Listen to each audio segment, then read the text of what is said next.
on the upper left side of the screen.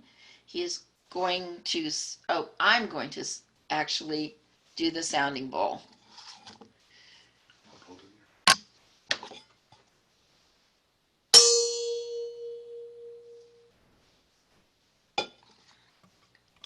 David Lane will now do the prelude. Good morning, everybody. Morning. So Cinnamon is going to put the chalice lighting words in the chat box. If you have a small candle or chalice of your own, we welcome you to light it with us. The Zoom runner is going to unmute everyone. Feel free to stand as we all say our chalice lighting words together.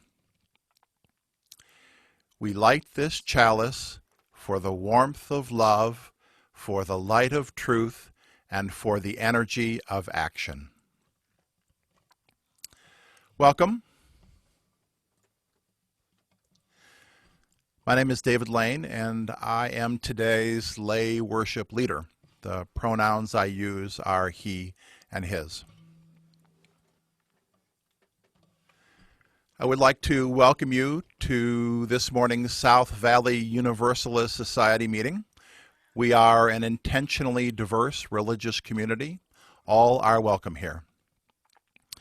We would like to extend an especially warm welcome to those of you who are visiting us for the first time.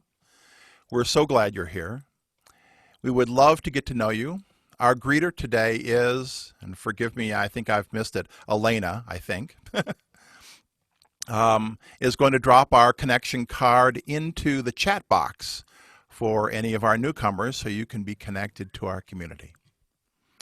This is a caring, supportive community. During this time of physical distancing, we are working to be creative in how we take care of one another. A group of members are actively reaching out to folks in our community and will continue to do so while we are in this pandemic. The pastoral care card has been put out on our website and is in the link that the chat box person is going to put in the chat box. All of our online services are intergenerational. Our RE gatherings are taking place in a separate time most weeks. To find out more about the RE classes, review the Happenings newsletter and contact Rebecca Britt, the Director of Religious Exploration, at her email address that the chat box person is going to put in the chat box. To keep updated on activities that are part of the South Valley community, we encourage you to use the Google Calendar on the South Valley website. If there are activities that you know of that are not on the calendar, or if you would like to host a group gathering, please use the reservation form on the website. Although we are physically separate, we are still connected. After today's service, there will be a 10-minute break, and we will have a fellowship time together. We will be staying in this same Zoom room. And now, the sharing of the warmth of community.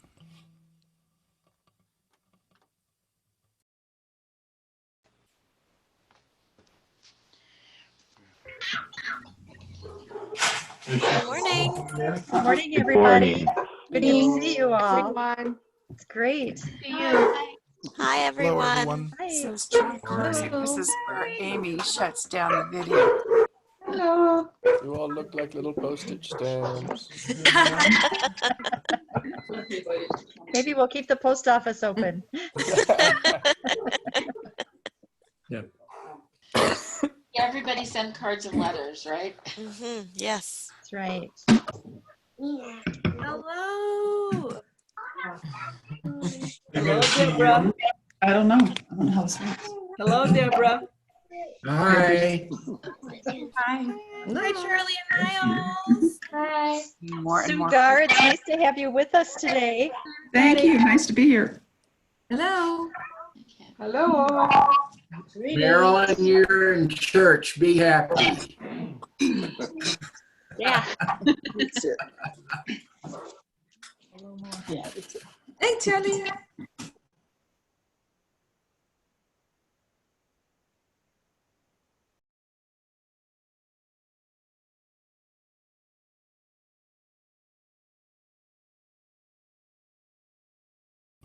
David Lane will now be doing his first piece. Hey, everybody. So my contract, if you will, said that I would be doing 2 John Denver tunes, but I can't do 2 of them today. My voice is not super, so I'm going to do one of my own, which is also a pretty good Earth Day kind of song, and it starts off with a quick story. A few years ago, my wife and I rode a motorcycle down to southern Utah, and we decided we would go camping at Kodachrome, which is about halfway between Bryce Canyon and Boulder Mountain on God's own motorcycle road, Highway 12. And it was an absolutely gorgeous summer day that turned into an absolutely gorgeous summer night with a beautiful breeze. And we'd set up our tent and we'd enjoyed a nice meal. And as we sat there at night, our blood began to kind of effervesce, as sometimes happens on gorgeous summer nights. And we decided that we would get back on our motorcycle. And so we rode in the dark on a dirt desert road that heads south out of the campground. And if you know that area, you know that heading south out of that area is taking you into nowhere, like really nowhere. And if you've ridden on a motorcycle at night, you know that you're riding on a kind of sensory deprivation bubble. You can hear the crunch of the tires and you can hear the rumble of the engine, but that's about it. And you can see maybe about 30 or 40 feet in front of you, but beyond that, there's nothing at all. And you can feel changes in temperature and wonder what you might be passing, but you don't know. And of course, you can smell the dust and some of the trees that you might pass, but other than that, there's nothing. Anyway, we rode like that for I don't know how long, until we were a little bit stiff, and so we decided to stop there in the middle of the road and get off and stretch. And as I reached up and turned off the motorcycle, the desert kind of gathered itself up and crashed down on top of us like some kind of wave. And as our senses cleared, we looked up into the sky and we saw stars so close and so right there that it felt like we could fall up into them. And that's what this is called. It's called the Falling Up Blues.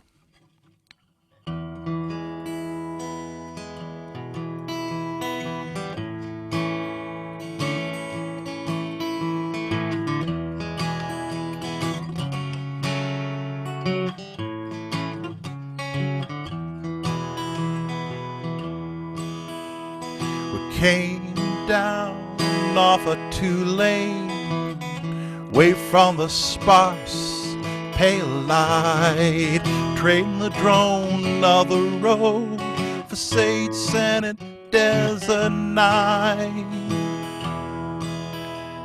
And far out into nowhere, slow and alone in the world, ghosts in a wide, darker valley, we crept as the sky unfurled.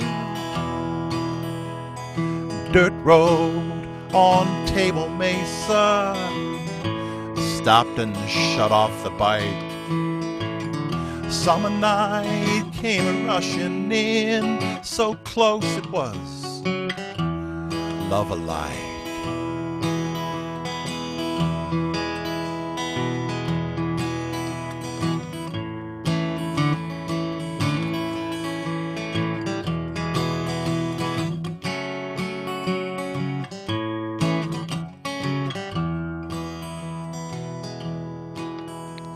And the stars shone bright and whispered as we lay on the still warm sand of a secret brotherhood, the lost consciousness of man. Then Kimmy began to giggle, you know, I began to cry.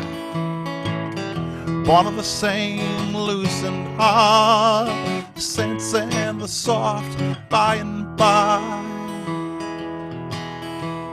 The world's weight turned to nothing, and our bodies floated free. The dark earth gave up a hold, we rose toward the sparkling sea.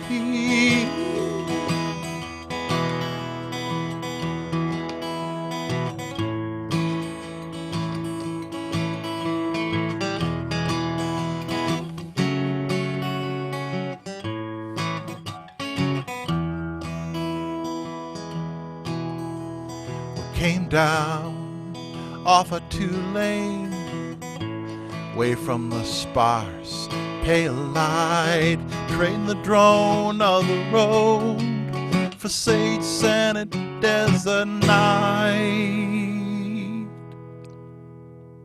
Thank you.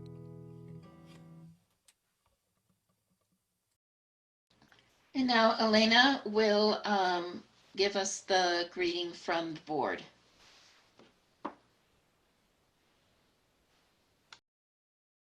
Good morning.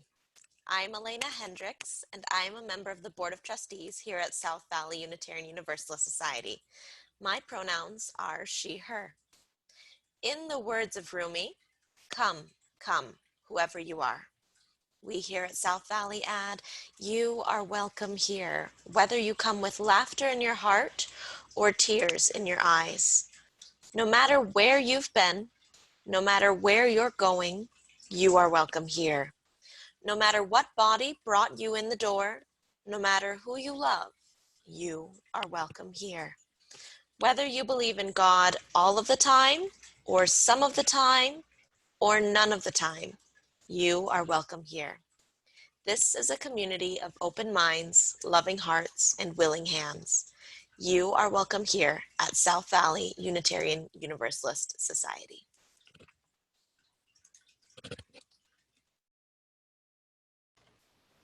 So we're going to drop the words to our opening song in the chat box. We celebrate the web of life. Please feel free to sing along, but remember everybody but us is muted.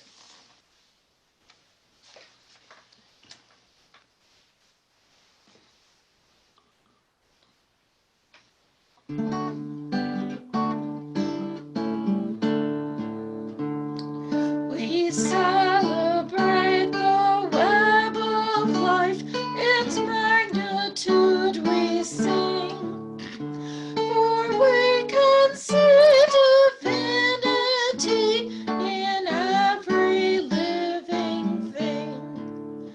A fragment of the perfect whole in cactus and in quail, as much a tiny barnacle as in the great blue whale. Of ancient dreams we are the sum, our souls fleet star to star, and bind our future worlds to come with worlds that were and are. Respect the water, land, and air, which gave all creatures birth. Protect the lives of all that share the glory of the earth.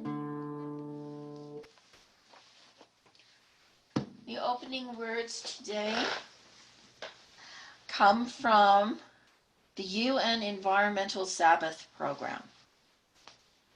We who have lost our sense and our senses, our touch, our smell, our vision of who we are, We who frantically force and press all things without rest for body or spirit, hurting our earth and injuring ourselves, we call a halt.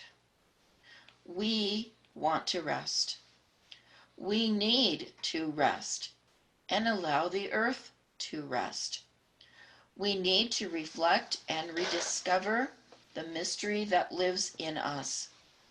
That is the ground of every unique expression of life, the source of the fascination that calls all things to communion. We declare a Sabbath, a space of quiet, for simply being and letting be, for recovering the great forgotten truths, for learning how to live again.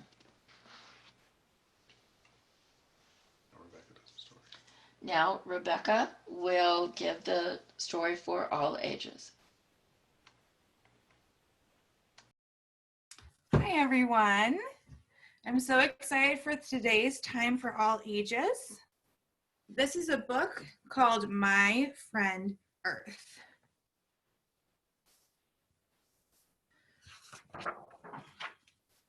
Here's the first picture. It says My Friend Earth. We're going to follow the Earth through a whole year.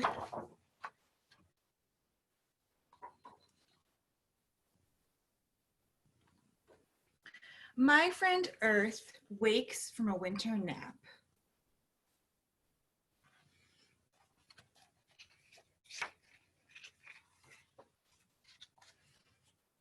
She hears busy spring sounds. The farmer's hose tapping in the garden, and the caw of crows.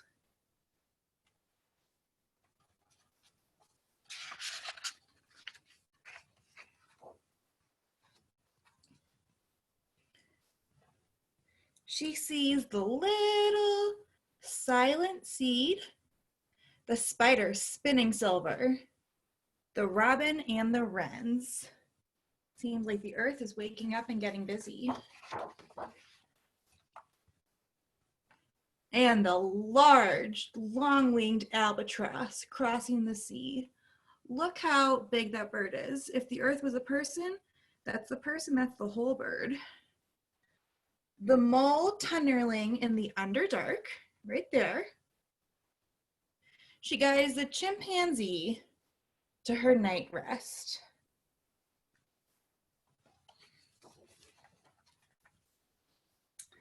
And she guides the zebra to find his mother. There's a zebra in the hundreds of black and white striped mothers.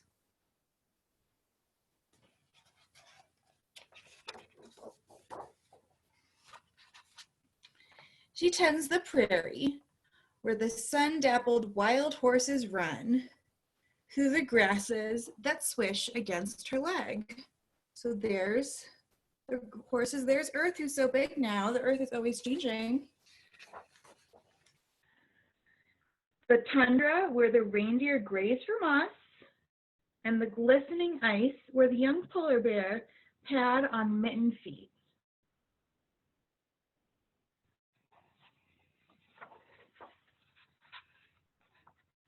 She guards all the creatures in the ocean.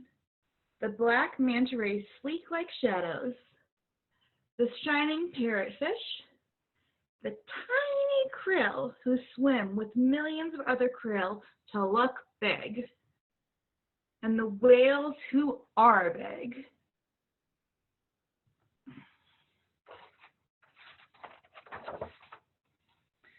My friend Earth pours summer rain to fill streams, flowing down mountains, through fields, through rivers to the sea. And I don't know if you can see here the tiny towns. They're so small because the earth is so big and does so many things. Sometimes she pours too much rain, flooding towns and meadows and roads until she dries the land.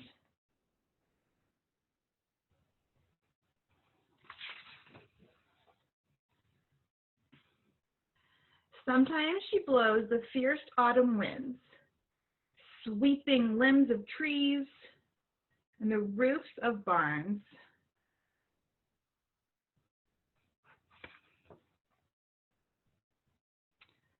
Until she stills the wind. So red and orange and yellow leaves float to the ground.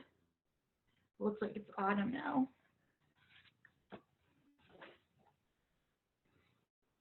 When the cold comes again, my friend Earth sprinkles snow, whispers silent, covers the dens where the black bears are born in soft darkness, drifting over the icy pond where turtles sleep in mud, settling into the empty nests of birds.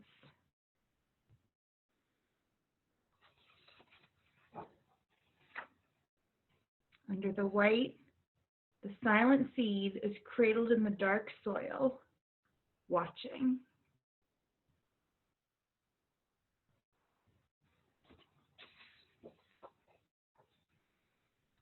Waiting.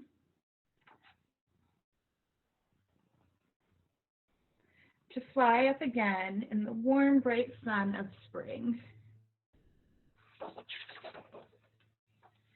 The end. All right, so after this, this is written by Patricia McLaughlin and illustrated by Sarah Sana. After this, at 12:30, after a little break, The Embers, which is up to 3rd grade, we'll be talking about our friendly arts. And then from 7 to 8, the older kids are going to be doing game night. So I hope to see a lot of you there. All right, that's it for me. We are now going to have an announcement from our ministerial search committee. And they didn't tell me who that was going to be, so I can't cue anyone. It will be Chris Berg. Okay, Chris, take it away. Good morning, everybody. I'm Chris Berg. Oh, I'm getting a new computer. I'm Chris Berg. I'm a member here at South Valley, and I'm co-chair of our ministerial search committee. But I need 2 computers because my notes are on this one. We're coming up on a very important week for our community, and I'm here to let you know what to expect and how to get involved. About 9 months ago, 7 of us were tasked by you to represent you in searching and finding our next settled minister. And last week we announced that we recommend Reverend Laura Young as our candidate minister to present to the congregational meeting on May 3rd. It's a very exciting day. We met her in person. We were able to do our in-person meetings with a handful of candidates before all of this COVID business changed the way we gather. So we've met her in person. She has seen Utah, seen our building, and met with us. And we feel very grateful that we were able to do that before we had to go all virtual. So on Wednesday, we can't wait for you to meet her, and we can't wait for her to meet you. And we begin that process on Wednesday in what's called Candidate Week, which is the culmination of a search process where we will be preparing about a dozen events where, not including her Sunday sermons, where you can get a chance to interact with her and she gets a chance to interact with you. She'll preach. She'll be doing the service next week and the week after. And we have a congregational meeting following that second Sunday, May 3rd. There's a congregational meeting where members are asked to vote on the question of calling Reverend Laura Young to be our settled minister. So this week, of course, our Candidate Week events are going to be all by Zoom. And we're in the process of putting together these opportunities for each of you to interact with her. On our website, if it's not there yet, it'll be there soon, is a quick little checklist of things that you should think about as you plan for Candidate Week.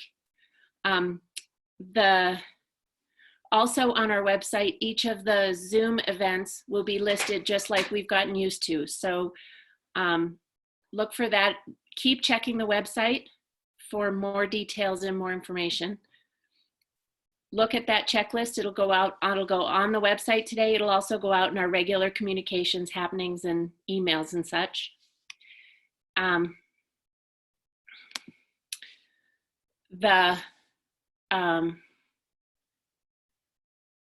to the mark your calendar. Come to the, if you're a member, come to the congregational meeting on May 3rd following the service. And if you're wondering about what your membership status is, you can contact Scott Renshaw. If you have any questions at all, I'll stick around in social hour, and you can, if you have any questions at all about Candidate Week, well, I'll field any question, but you can ask me especially about Search Committee and Candidate Week.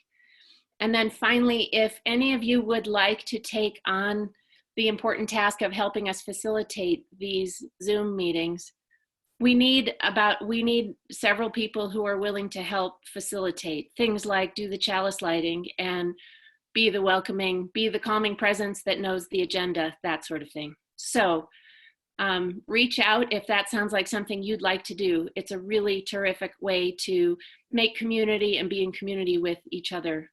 So, so just to review, check the website frequently for new information. Look at the checklist, plan to participate in the Zoom events where we'll get a chance to interact in small groups with Reverend Laura Young, and plan to attend the congregational meeting on May 4th. It's a really exciting time. I'm sorry, did I say May 4th? Everybody's holding up 3 fingers. It's May 3rd. Everybody repeat after me, congregational meeting May 3rd. Okay, very good, I love it. So that's it. Ask me questions afterwards. Thank you. Thank you for that information.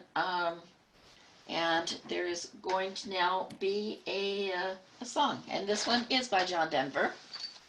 It's I Am the Eagle. One of his lesser known songs, but one I've always loved.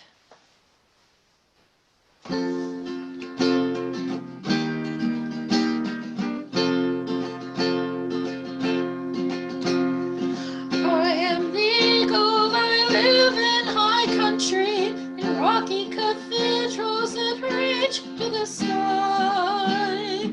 I am the hawk, and there's blood on my feathers. The time is still turning, they soon will be dry.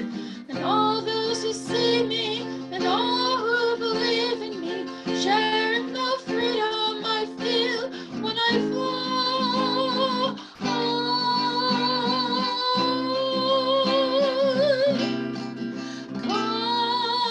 Dance with the west wind and touch on the mountaintops. Sail o'er the canyons and up to the sky. And reach for the heavens and hope for the future and all that we can be, not just who we are.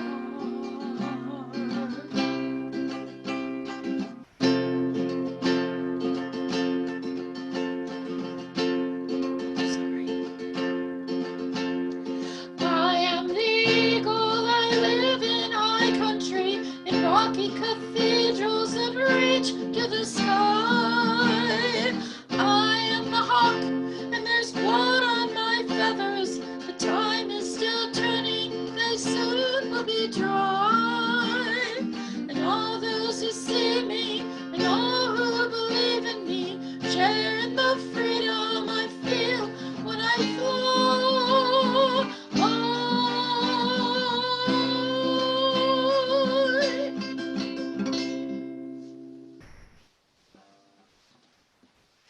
And now David Norton will have a reading. Give him just a second while he puts his guitar down. It talks about Earth Day, which we will be celebrating this week. Morning, everyone. Different role for me, for certain. So we're going to talk about here the history of Earth Day and some 50 years. Every year on April the 22nd, Earth Day marks the anniversary of the birth of the modern environmental movement in 1970. And as we prepare to mark the 50 years of Earth Day in 2020, let's take a look at the last half century of the mobilization for action. Earth Day 1970 gave a voice to an emerging public consciousness about the state of our planet. In the 1950s and 60s, people around the world were consuming vast amounts of leaded gas through massive, energy inefficient automobiles. Industry belched out smoke and sludge with little fear of the consequences from either the law or from bad press. Air pollution was commonly accepted as the smell of prosperity. And until this point, mainstream America remained largely oblivious to the environmental concerns and how a polluted environment was threatening human health. The stage was set for change with the publication of Rachel Carson's best-selling book, Silent Spring, in 1962. The book sold 500,000 copies in 24 countries and raised public awareness and concern for living organisms, for the environment, and for the inextricable links between pollution and public health. The idea for the first Earth Day came into being in January of 1969. Senator Gaylord Nelson, a junior senator from Wisconsin with a long history of concern for the deteriorating environment of the United States, witnessed the ravages of a massive oil spill in Santa Barbara, California, coincidentally where our potential new minister is from. How do you like that? Inspired by the student anti-war movement, Senator Nelson wanted to infuse the energy of student anti-war protests with an emerging public consciousness about air and water pollution.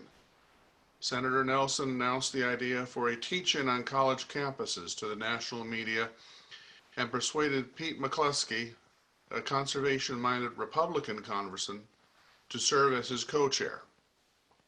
They also recruited Dennis Hayes, a young student activist, and they chose April the 22nd as a weekday which fell between spring break and final exams in order to maximize student participation. Recognizing the potential to inspire all Americans, Hayes built a national staff to promote the events across the land, and the effort soon broadened to include a wide range of organizations, faith groups, and others.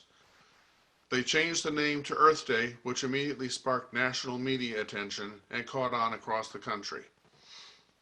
Earth Day 1970 inspired 20 million Americans, which at the time was 10% of the total populace of the United States, to take to the streets, to parks and auditoriums to demonstrate against the impacts of 150 years of industrial development, which had left a growing legacy of unfortunate health impacts to humans.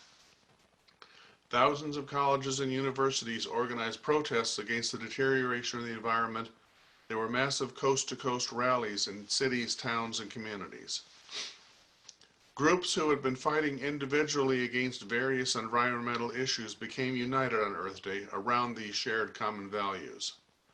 Earth Day 1970 enlisted support from Republicans and Democrats, from rich and poor, from urban dwellers and farmers, from business and labor leaders.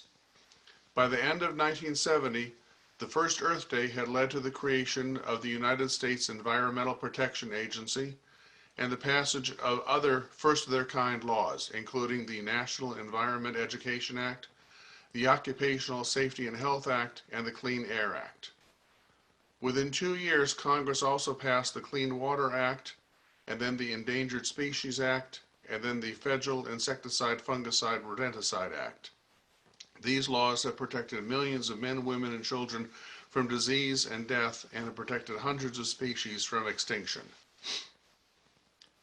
As the 20th anniversary of Earth Day approached in 1990, a group of environmental leaders approached Dennis Hayes once again to organize another major campaign.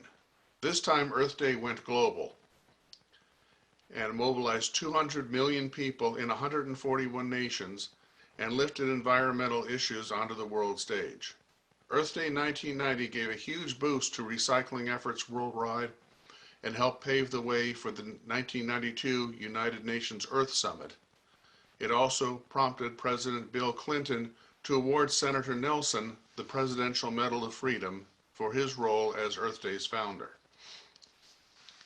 10 years later, in 2000, Hayes agreed to spearhead another campaign for the dawn of the new millennium, and this time the focus was on global warming and a push for clean energy. With 5,000 environmental groups and a record 184 countries reaching out to hundreds of millions of people, Earth Day 2000 built both a global and local conservations, leveraging the power of the internet to organize activists around the world while also featuring a drum chain that traveled from village to village in Gabon, Africa. Hundreds of thousands of people gathered on the National Mall in Washington, D.C. for a rally.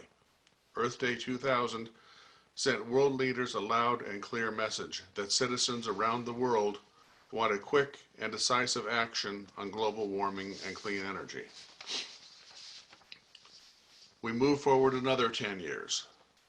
Earth Day 2010 came at a time of great challenge for the environmental community to combat the cynicism of climate change deniers, well-funded oil lobbyists, reticent politicians, a disinterested public, and a divided environmental community with the collective power of global environmental activism. In the face of these challenges, Earth Day 2010 prevailed, and the Earth Day Network was established Earth Day as a major moment for global action. The Earth Day Network brought together 250,000 people to the National Mall in Washington, D.C. for a climate rally, introduced a global tree planting initiative that has since grown into the Canopy Project. Earth Day Network has also launched A Billion Acts of Green, the world's largest environmental service project, and has engaged 75,000 partners in 192 countries in observing Earth Day. Today, Earth Day is widely recognized as the largest secular observance in the world, marked by more than 1 billion people every year as a day of action to change human behavior and to provoke policy changes. Now the fight for a clean environment continues with increasing urgency as the ravages of climate change become more and more apparent every day. The social and cultural environments we saw in 1970 are rising again today. A fresh and frustrated generation of young people are refusing to settle for platitudes, instead taking to the streets by the millions to demand a new way forward. Digital and social media are bringing these conversations to a global audience, uniting a concerned citizenry as never before and catalyzing generations to join together to take on the greatest challenge humankind has faced. By tapping into some of the learnings and outcomes and legacy of the first Earth Day, while also channeling the energy, excitement, and coordination available through social media and the internet, the Earth Day Network is committed to building a movement going into the 50th anniversary, which goes to the very heart of what Earth Day is all about, empowering individuals with the information, tools, and messaging, and the communities needed to make an impact and to drive change.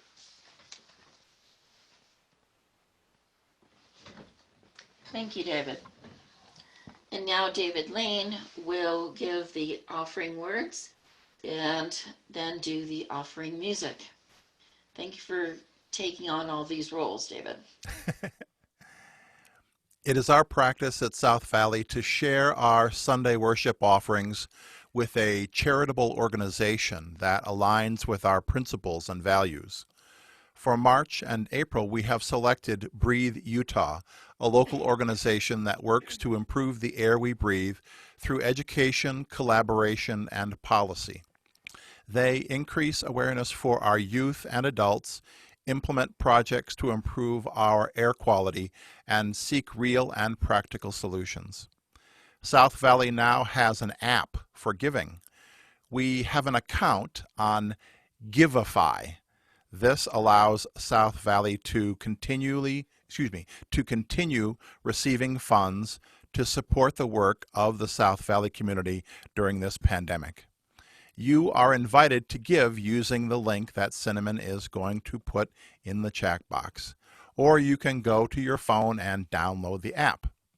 Using this app will help South Valley tremendously during this time of physical distance. The chat box person is going to put our offering words in the chat box. Let us read these lines together. We are this church. We are its hands, Its heart, Heart, its voice. Together we share the wealth of this community Community. and sustain it with our gifts. With our gifts.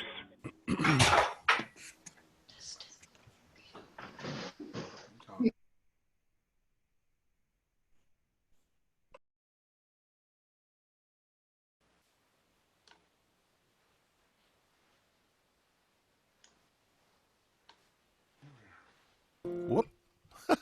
Sorry, I was muted there for a second. I've been lately thinking about my life's time, all the things I've done and how it's been, and I can't help believing in my own mind. No, I'm gonna hate to see it end. I've seen a lot of sunshine, slept out in the rain, spent a time or two all on my own. I've known my lady's pleasures, had myself some friends, spent a time or two in my own home. And I'd have to say it now, it's been a good life all in all. It's really fine to have the chance to hang around. Lie there by the fire, watch the evening tide, while all my friends, my old lady, sit and pass the pipe around. Talk of poems and prayers and promises and things that we believe in.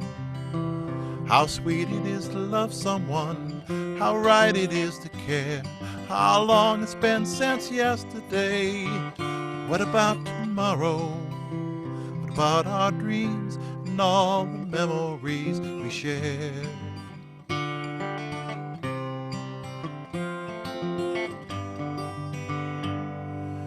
The days they pass so quickly now, nights are seldom long. Time around me whispers when it's cold. The changes somehow frighten me, still I have to smile. Turns me on to think of growing old. For though my life's been good to me, still so much to do. So many things my mind has never known. I like to raise a family, like to sail away, dance across the mountains on the moon.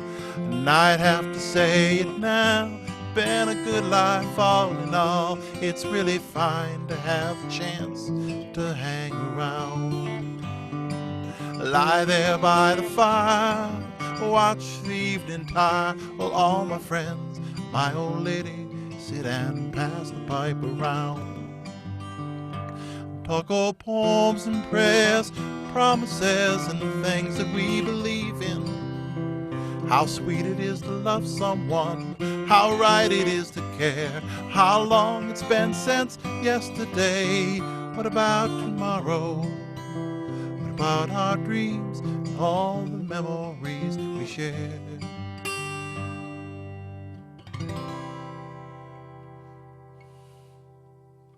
Thank you.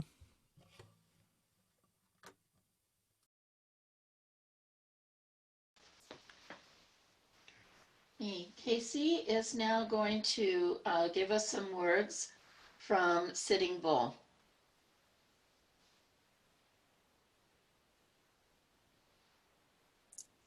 Maybe. All right, when you think of Sitting Bull, you probably first think Battle of Little Bighorn, War Chief. And when push came to shove, Sitting Bull could shove back pretty darn hard. But war was not his first choice. Listen to his words. Behold, my brothers, the spring has come. The earth has received the embraces of the sun, and we shall soon see the results of that love. Every seed is awakened, and so has all animal life. It is through this mysterious power that we too have our being, and we therefore yield to our neighbors, even our animal neighbors, the same right as ourselves to inhabit this land.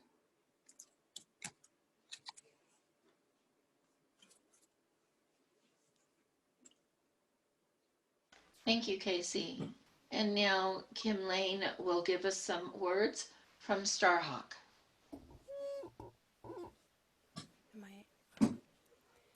Earth Mother, Star Mother, you who are called by 1,000 names, may all remember we are cells in your body and dance together. You are the grain and the loaf that sustains us each day.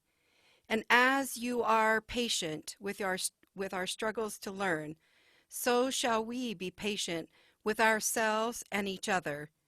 We are radiant light and sacred dark, the balance.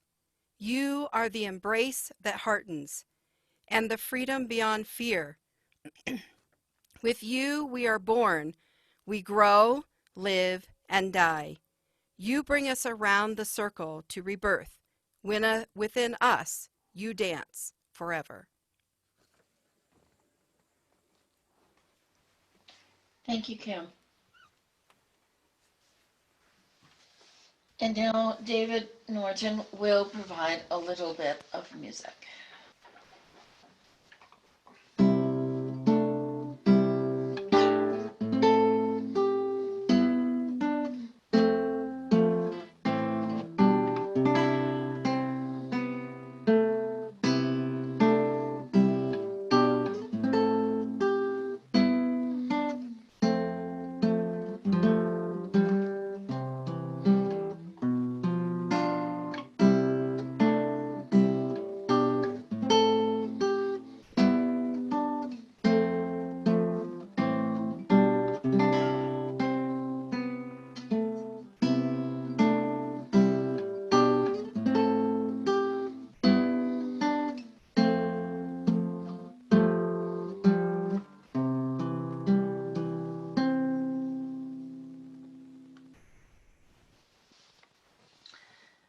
Zachary Stickney will now give his talk. Hi, everyone. My name is Zachary Stickney. My pronouns are he and him. And today, I'm going to tell you a little bit about my dog, Mika. Here she is. My dog, Mika, has no idea what's going on, but she's loving it. My wife, Natalie, and I are usually both working during the week, so Mika usually has a lot of alone time. But obviously, over the last month and a half, we've been spending a lot more time together. In our home, you have to be very careful how you use one particular 4-letter word, the W word, W-A-L-K. It's Mika's favorite word, and if she hears it, she'll jump up from wherever she is, open a drawer where we keep her leash, and run around the house, dragging it from her mouth until you go on the W-A-L-K. And where we used to only go on those adventures about twice a day, we now manage about 3 or 4. Mika doesn't know what any of this means, but I think it's fair to say she has a new favorite word, pandemic. And yet, even she is facing some severe challenges. Anyone who's met Mika knows that she's extremely social, overbearingly so at times. Maybe it's because she's a rescue dog, and so the first 2 years of her life were lacking in affection, but she's more than making up for it now. Anyone who visits our home is warned in advance that an 80-pound German Shepherd mix will inevitably try to make her way into your lap. And on our daily WALKs, she likes to visit with other dogs and other people. Lately, though, she hasn't had those interactions, at our home or on her walks. In keeping with social distancing, we have to make sure we don't interact with others. This is frustrating for Mika, who tugs on her leash and growls at me for not letting her see people. As people pass, she looks up at me with a hint of sadness, as if to say, Why can't I say hello? So because of her sociability, even Mika, who's overall loving this global pandemic, is missing something essential and meaningful from her life. And in that sense, her experience is a lot like the universal experience that each of us are having right now. Even as we're able to meet over Zoom or other services, and as grateful as we are to continue to hear things like David's music or Rebecca's stories and everything else, we remain confronted daily with the heavy presence of each other's absence, which engulfs us like a thick fog. The moments of reprieve that we feel from these are beautiful and meaningful, but are all too fleeting and are swallowed whole by the questions that bombard us daily. When will I sit in our sunlit church again? When will I see my parents or my brothers or my friends? Many of you may wonder when you will see your children or your grandchildren. Will they be okay? Will I be okay? When will this be over? One of the strangest things about the coronavirus has been the extremes in emotions it has activated. The uncertainty and anxiety those questions have raised are met in equal or greater force by a deep well of gratitude for the bedrock of our lives, our home. Natalie and I both enjoy reading and poetry, so one of the first things that I do in times of difficulty is to search for meaning in stories and poems. One in particular is The Prophet by Khalil Gibran, this book right here, which has been a favorite of mine since high school. For those of you who don't know it, The Prophet tells the story of a spiritual teacher who is leaving the town that he had lived in for years, never to return. One by one, the people in the town ask the prophet to tell them the inner meaning of things that are important to them. Things like love, things like freedom, self-knowledge, and even death. Today I opened that book to see if the prophet had anything to say about homes, and sure enough, there was a poem there that I'd like to share with you now. Then a mason came forth and said, "Speak to us of houses." And the prophet answered and said, "Build of your imaginings a bower in the wilderness, ere you build a house within the city walls. For even as you have homecomings in your twilight, so has the wanderer in you, the ever distant and alone. Your house is your larger body. It grows in the sun and sleeps in the stillness of the night, and it is not dreamless. Does not your house dream, and dreaming leave the city for a grove or a hilltop? Would that I could gather your houses into my hand, and like a sower scatter them into forest and meadow. Would the valleys were your streets, and the green paths your alleys, that you might seek one another through vineyards and come with the fragrance of the earth in your garments. But these days are not yet to be. In their fear, your forefathers gathered you too near together, and that fear shall endure a little longer. A little longer shall your city walls separate your hearths from your fields. And tell me, people of this city, what have you in these houses? And what is it that you guard with fastened doors? Have you peace, the quiet urge that reveals your power? Have you remembrances, the glimmering arches that span the summits of the mind? Have you beauty that leads the heart from things fashioned of wood and stone to the holy mountain? Tell me, have you these in your houses?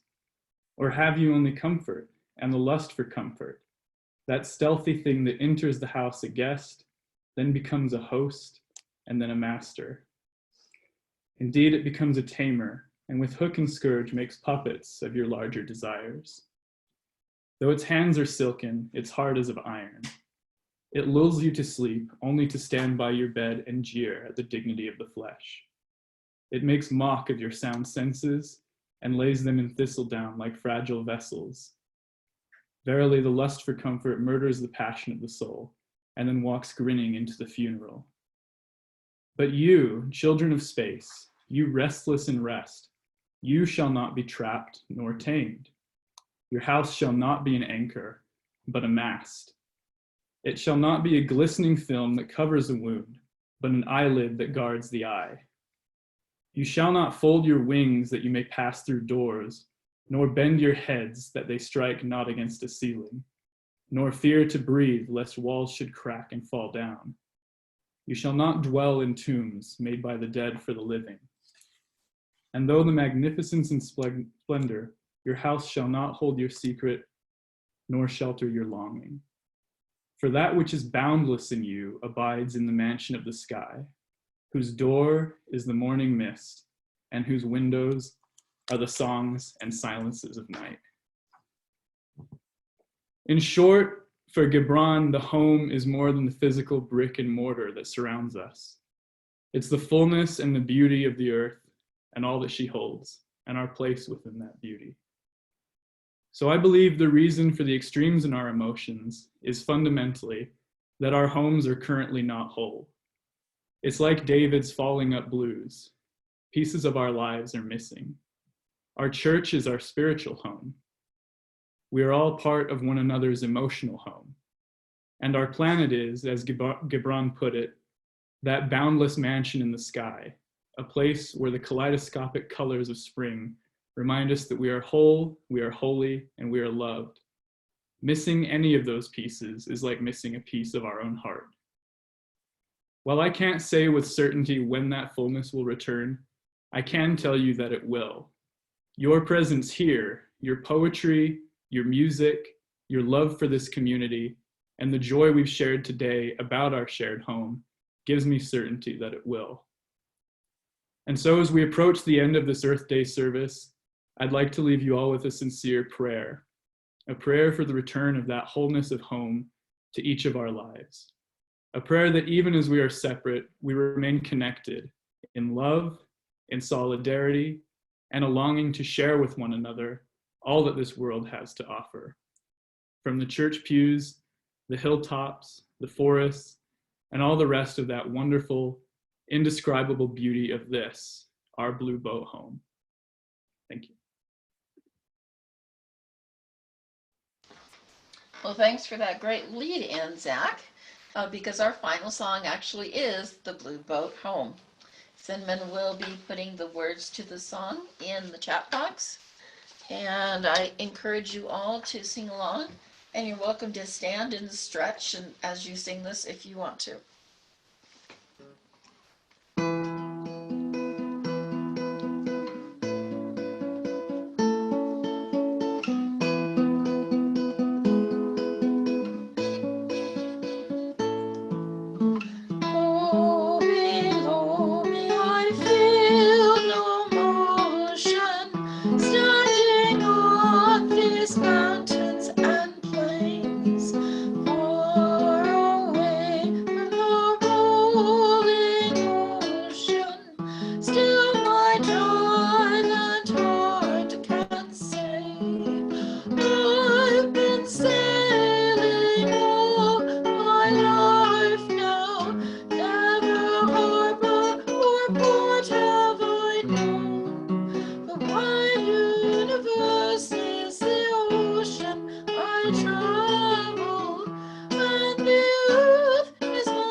David Lane will say the chalice extinguishing.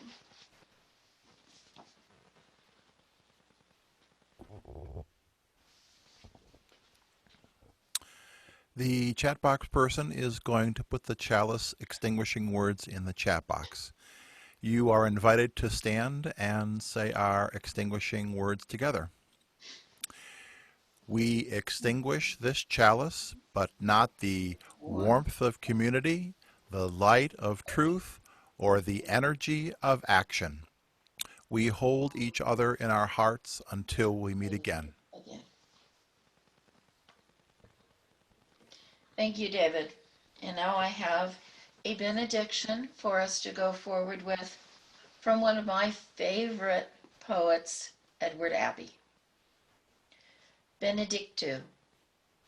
May your trails be crooked, winding, lonesome, dangerous, leading to the most amazing view. May your rivers flow without end, meandering through pastoral valleys tinkling with bells, past temples and castles and poets' towers, into a dark primeval forest where tigers belch and monkeys howl, through the miasmal and mysterious swamps, and down into a desert of red rock, blue mesas, domes and pinnacles and grottos of endless stone, and down again into a deep, vast, ancient, unknown chasm where bars of sunlight blaze on profiled cliffs, where deer walk across white sand beaches, where storms come and go as lightning clangs among the high crags, where something strange and more beautiful and more wonderful than your deepest dreams waits for you beyond that next turning of the canyon walls. Go in peace. Have a wonderful Sunday, a wonderful week. And I'm sure many of you will be staying for our little chat after service. Gentle people, go in peace.